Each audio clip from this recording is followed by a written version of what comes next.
ನಮಸ್ಕಾರ. ಬನ್ನಿ ಇವತ್ತು ಲಾರ್ಡ್ ವೀರಭದ್ರೇಶ್ವರನ ಕುರಿತು ಮಾತಾಡೋಣ. ಒಂದೇ ಶಕ್ತಿಯ 3 ರೂಪಗಳು.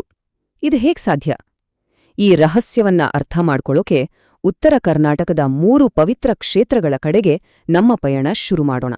ಮಾತು ತಪ್ಪದ ದೇವರು ಕೇಳೋಕೆ ಎಷ್ಟು ಸರಳ ಅನ್ಸಿದ್ರೂ ಈ ಒಂದೇ ಒಂದು ವಾಕ್ಯದಲ್ಲಿ ಎಂತಹ ದೊಡ್ಡ ನಂಬಿಕೆ ಅಡಗಿದೆ ಅಲ್ವಾ? ಇದು ಸುಮ್ನೆ ಹೇಳೋ ಮಾತಲ್ಲ, ಇದು ಲಕ್ಷಾಂತರ ಭಕ್ತರ ಅನುಭವದ ಮಾತು.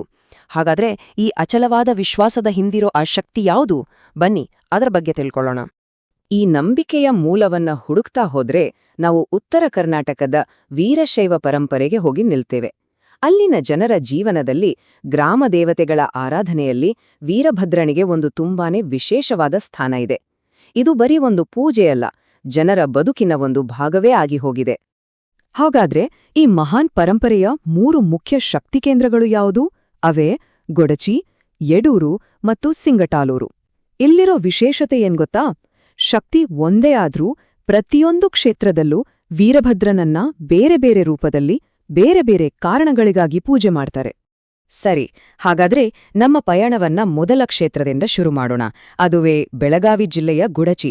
ಇದನ್ನ ಜಾಗೃತ ಕ್ಷೇತ್ರ ಅಂತಾನೆ ಕರೀತಾರೆ, ಯಾಕಂದ್ರೆ ಇಲ್ಲಿ ದೇವರ ಅಸ್ತಿತ್ವ ಯಾವಾಗ್ಲೂ ಅನುಭವಕ್ಕೆ ಬರುತ್ತೆ ಅನ್ನೋದು ಭಕ್ತರ ಒಂದು ಅಚಲವಾದ ನಂಬಿಕೆ. ಹಾಗಾದ್ರೆ ಗೋಡಚಿಯಲ್ಲಿ ವೀರಭದ್ರನನ್ನ ಯಾವ ರೂಪದಲ್ಲಿ ನೋಡ್ತಾರೆ? ಇಲ್ಲಿ ಆತ ಕೇವಲ ದೇವರಲ್ಲ, ಆತ ಒಬ್ಬ ರಕ್ಷಕ ಮತ್ತೆ ನ್ಯಾಯದ ದೇವರು.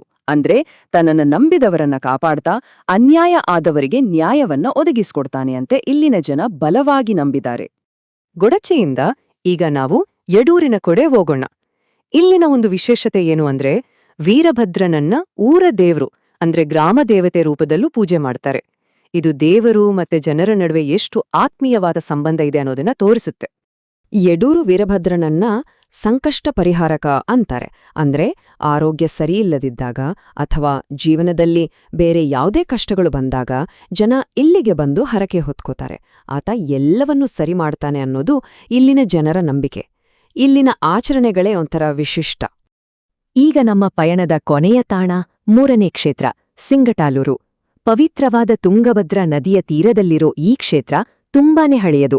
ಇಲ್ಲಿಗೆ ಹೋದ್ರೆ ಸಿಗೋ ಆ ದೈವಿಕ ಅನುಭವ ಇದೆಯಲ್ಲ, ಅದು ನಿಜಕ್ಕೂ ಬೇರೆಯೇ.